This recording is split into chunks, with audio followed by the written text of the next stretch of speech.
Hey CDA, and welcome back to Satisfactory! Last time around we built a lot of radar towers, we built a lot of other stuff, but right now I want to focus on actually progressing through the game a little bit more. Now in order to do that we are going to need to automate a lot of new items, but some of these items are going to require very large builds, but not all of them do, and some of the items that you are going to need and you do want to automate, I think pretty much everything, don't necessarily require huge buildings in order to do so. So it's not always a matter of bigger is better. Now, an example of that is the AI limiter. So you are going to require AI limiters for at least the smart splitters, as well as potentially some other items. But until you actually need a lot of AI limiters, I don't recommend building a lot of that, because you only need like a handful of that for a whole factory if you're going to use some smart splitters in there, if you're going to use smart splitters at all. So in order to do that, we are going to be building a little tiny facility somewhere over here. We have the Caterium wire, quick wire it's called, but I keep calling it Caterium wire because it's made out of Caterium. Anyway, we have a huge amount of production of that over here, so it makes sense that we build it close to here. And we also have some copper close to here as well. Now the copper is actually the copper that we've been using for our starting facility initially, and it is very close by. You can see our starting facility over there, and we actually removed the copper from that facility, and we used copper from elsewhere in our facility over there where we were making the plates and stuff like that. So we now have an area to relocate that. By the way, I'm having a lot of fun driving around in the Explorer. It does a lot of vroom. Anyway, like I said, bigger is not always better, so we are going to try to build a nice looking facility over here. And I have to say once again, I really like how the skies look at that. But anyway, let me get a little start going to show you what I mean. And there we go. This isn't the final product just yet, but this does show very simply what I mean. So in order to make AI limiters, we are going to need an assembler to actually make that. We are going to have to smelt some copper. We are going to need some quick wire, which we already have on this main line over here. And then we're going to have to make that copper into copper sheets, and then we have to make that into the AI limiter. And that's all there is to it. Now, if we look at the production rate of a single assembler making this stuff, it is 5 per minute. Is that a lot? No. Is that going to be more than enough?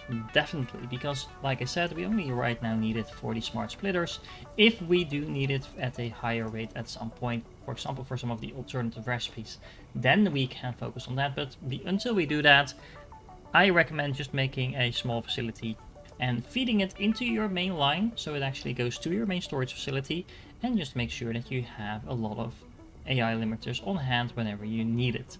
Now, looking at the design of this, I did try to make it a little bit organized, so just have the foundries, have the smellers, the constructors and the assembler kind of nicely outlined on this platform over here. Now, if we jump down here, we have the copper right next to this facility, so that makes it very convenient. We're going to have to make this look a little bit better, but having this copper, this is actually, we only need a tiny bit of copper, so we're actually only going to tap into one of these two nodes. We can bring that right up, we have it next to the Caterium, we have a little bit of localized production, and then we have the AI limiters going out into our main belt. Now this is a very small facility, doesn't mean we can't make it look good, so let's work on that for a bit. And there we go! Is this the most complicated, aesthetically pleasing build ever? Definitely not. Is it a boring box? Nope, I think it actually looks pretty good. We have a fun little entrance going with the triangle in the front. We have some glass roofs that are a little bit tilted as well. We have the insides with a nice opening in the back. That makes sense. That was actually just at the height. I already put down that belt before, so I didn't change anything to that. I just made sure it had a place to go through the building. We have a very natural looking entry point on the side as well. And this was very easy to just place down. It kind of looks nice from the inside as well. It's very accessible, but it also didn't take me a lot of time to build.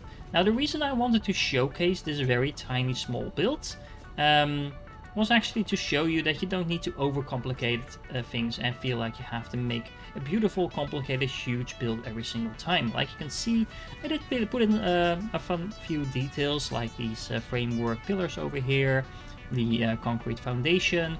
We have the miner placed on the foundation as well to make sure it's nicely aligned. We have everything integrated to the walkway that was already there. That was part of one of our previous builds. And all in all, that just makes it look very good, but it wasn't a lot of work. And the reason I wanted to showcase this tiny little build to you guys is because a lot of you were actually saying in the comments that you never progressed beyond a certain tier or beyond a certain milestone because like me, you guys are typically perfectionists. You want to make sure everything is perfect from the start. It needs to look good, it needs to work properly, it needs to be big, it needs to be massive, it needs to have perfect ratios. I get all of that, but sometimes you should really allow yourself to just keep it simple, make a simple build, make it functional. I really needed AI limiters and I really needed them automated, so I made sure I made a build for that. Could I have made a huge build with a very aesthetically pleasing outside framework, etc.? Yes. Did I actually have a reason at this point to do that? No, so I didn't. I just made sure I kept this simple, which allows me now to progress on to the next episode where we're going to be building a huge, massive plastics, rubber and fuel facility, because we do actually have a reason to build that, rather than spending a lot of time on this. Now remember, when you see other YouTubers making those giant builds, like I've already shown you in some of the other episodes as well, remember that some of those guys are doing that for a living. You are probably not. I'm not. So that means that we have to be a little bit realistic every now and then in terms of how much time we spend on some aspects of the game. You can't make every single build perfect. You can't make every single build huge, perfect ratioed, etc. Sometimes you just need to get something done. Now that doesn't mean you need to place down boring boxes all over the place, although you definitely can. There's nothing wrong with that. But just adding in a few little details makes it look a lot better than just a random box already without being a lot of work. So I recommend just making sure you keep the game fun for yourself and don't get burned out by just feeling like you have to go giant and perfect every single time. Let me know in the comments what you think of this episode. It's a lot smaller build than we've been doing in the previous couple of episodes, so I hope you forgive me about that. Like I said, the next episode will definitely be a lot bigger and complicated, but I just felt like I needed to get this out there. Once again, bigger is not always better, especially not when it leads to burnout.